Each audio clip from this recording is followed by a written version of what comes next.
from 2016, we've had Cameron, May, Johnson, Truss, Sunak, Starmer. That's one prime minister about every 18 months or so. And this is really, really rare in British political history. This sort of thing doesn't really happen.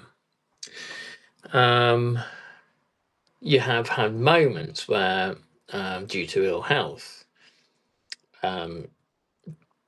you get Macmillan and Douglas Hume.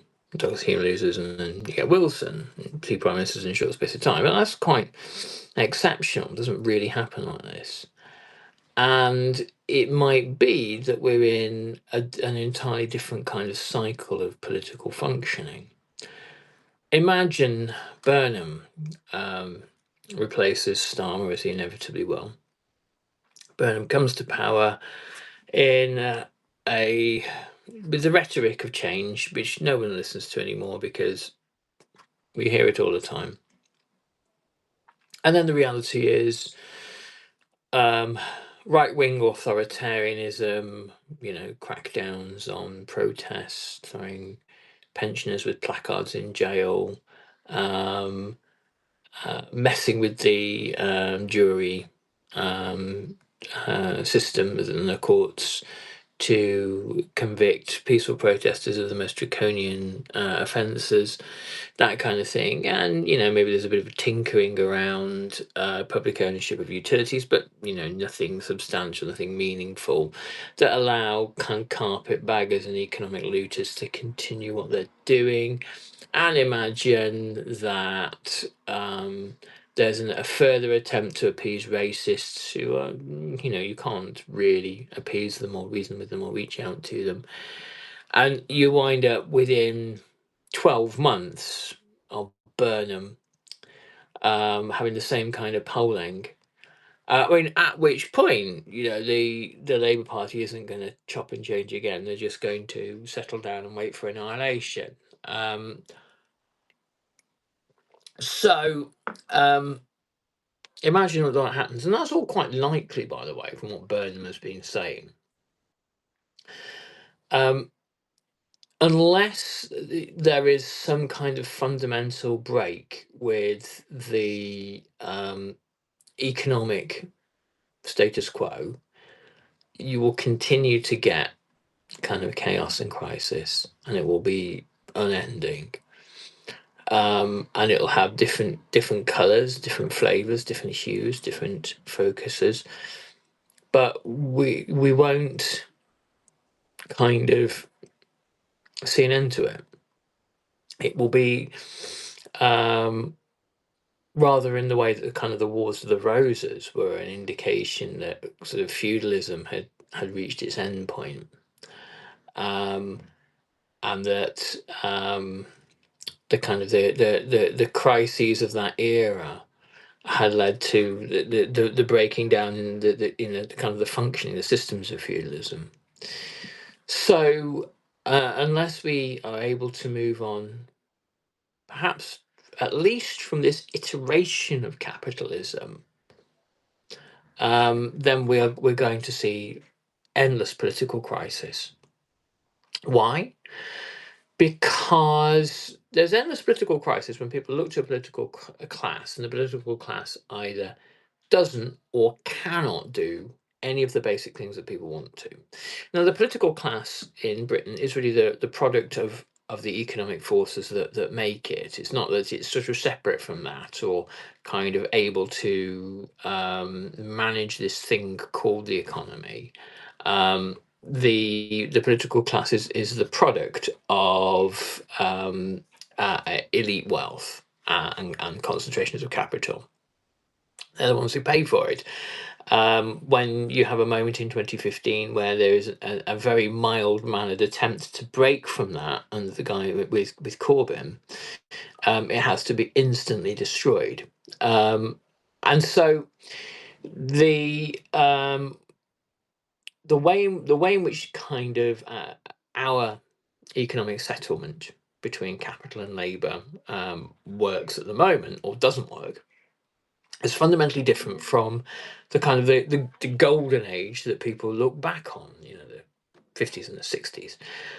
People like to moan about the 70s for some reason, but the 70s were one point at which inequality reached its lowest in Great Britain. Maybe that's what they moan about. During that kind of social democratic golden age, which necessarily wasn't like quite as golden as people remember, but certainly considerably, would be like manna from heaven right now. Because of a number of factors, because of the existence of the Soviet Union, because of the experience of the Second World War, and a need for kind of capital to make some sort of arrangement with Labour, Labour was able, through union power, to extract certain concessions. A welfare state, national health service, full employment, pay increases, and how that materially feels on the ground is an empowered working class with reasonable living standards. We now live in an entirely different historical epoch. We are 3 decades away from the end of the fall of the Soviet Union, and nearly 4 decades on from that. And the result is there are no fetters on capital at all. Capital does what it does; it accumulates, and so much to the impoverishment of everybody else.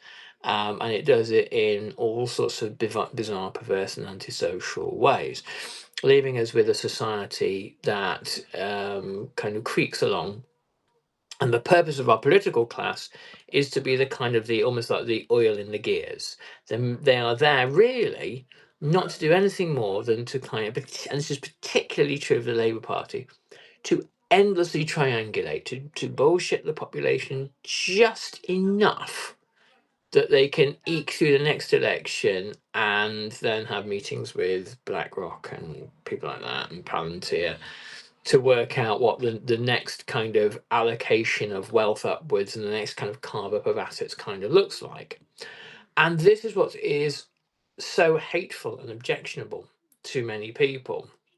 Of course, many people aren't sort of looking at it quite like that, and understandably people have busy lives and they don't tend to sort of endlessly to dissect things in quite that way, but they have a feeling of things getting worse, and your high street dying, the inability, if somebody commits a crime against you, for them to have a trial date in the next 5 years, the sense that the very infrastructure of society is fraying.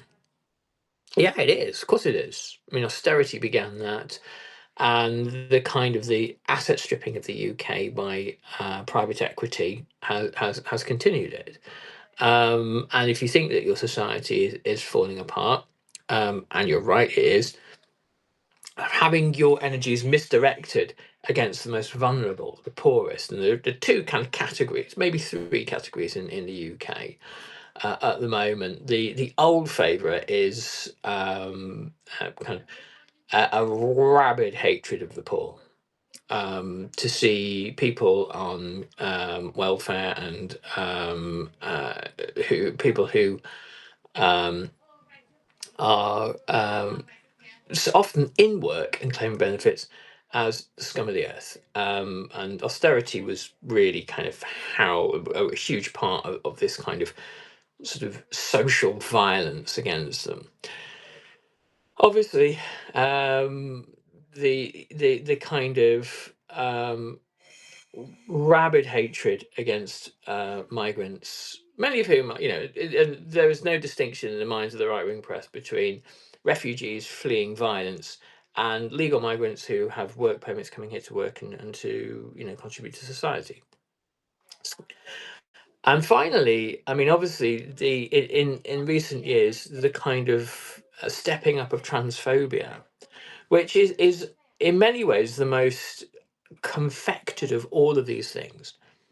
We had a trans character in Coronation Street for 20 years. There was a trans winner of Big Brother in about 2002. Nobody paid any attention. Nobody cared. It was of zero interest to anybody. And it shows you the ability of essentially right-wing think tanks and right-wing newspapers to whip up a kind of a frenzy of hatred about this minority, this tiny, tiny, tiny minority group of people who do no harm to anybody and who have a need for recognition and dignity, just like everybody else does. Um, and if anything else, but I think part of the strategy there is to simply fill newspapers with this mad garbage, so that we just don't discuss anything meaningful. Is to suck up all the oxygen in the room with kind of completely perverse debates about nothing whatsoever. You know, so that is probably what Burnham will rule over. We will probably exist in endless business as usual. Maybe he will do some good things with nationalisation. Maybe he will take water back into control. I would imagine, though, that in the process, there will be something about it all that enriches the carpetbaggers or allows the situation to look different, but essentially be the same. So watch the small print there.